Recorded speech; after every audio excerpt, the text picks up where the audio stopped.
Coucou le monde, j'espère que vous allez bien. J'ai envie aujourd'hui de vous partager la thématique du perfectionnisme. Est-ce que ça vous parle? Moi, c'est une thématique qui me parle beaucoup. On est dans une société qui nous demande, qui tente à vouloir que chaque être humain soit parfait. Qu'on soit le meilleur employé, qu'on soit le meilleur parent, qu'on ait le meilleur équilibre entre sa vie professionnelle et sa vie privée. Que notre vie soit parfaite, sur tous les points, sans aucune accroche, jamais. Qu'est-ce que ça vous apporte de vouloir tendre vers cette perfection? Hormis une pression que vous vous mettez sur les épaules, juste inconsidérable. Est-ce qu'un seul être humain est parfait? Non. L'être humain est par définition imparfait. Nous sommes tous vulnérables. Nous avons tous nos propres limites et également nos propres qualités. Pensez à des modèles de vie que vous admirez.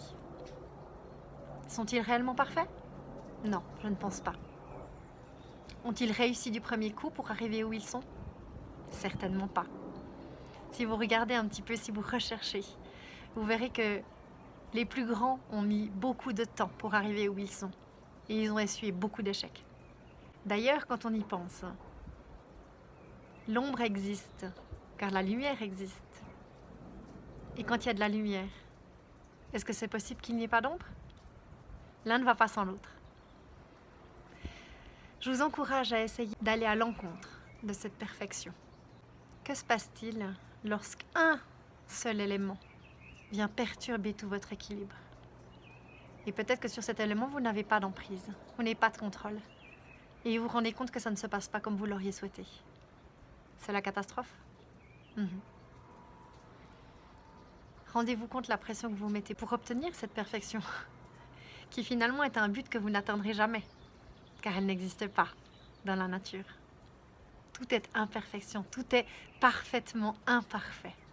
Et si vous y réfléchissez bien, cette quête de perfection, souvent, vous fait stagner, vous fait procrastiner, vous fait renoncer. Et de ce fait, vous êtes dans l'inaction. Et il n'y a qu'en étant dans l'action que vous pouvez aller de l'avant dans votre vie, évoluer, avancer, sortir de votre zone de confort. D'ailleurs, comment est-ce qu'on fait pour grandir, pour évoluer? En faisant des erreurs, pardi. Le nœud du problème de la perfection, c'est l'acceptation. C'est arriver à vous accepter avec vos limites, avec vos qualités.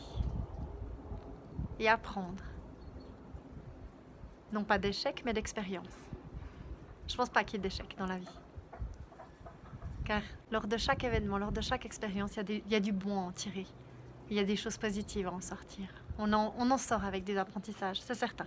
Si vous partiez dans un état d'esprit où vous dites que vous faites de votre mieux, avec qui vous êtes, où vous en êtes, là, maintenant, aujourd'hui. Et si vous doutez de tout cela, je ne peux que vous encourager à vous souvenir de ce qu'Oscar Wilde a dit. Il faut toujours viser la lune, car même en cas d'échec, on arrive dans les étoiles.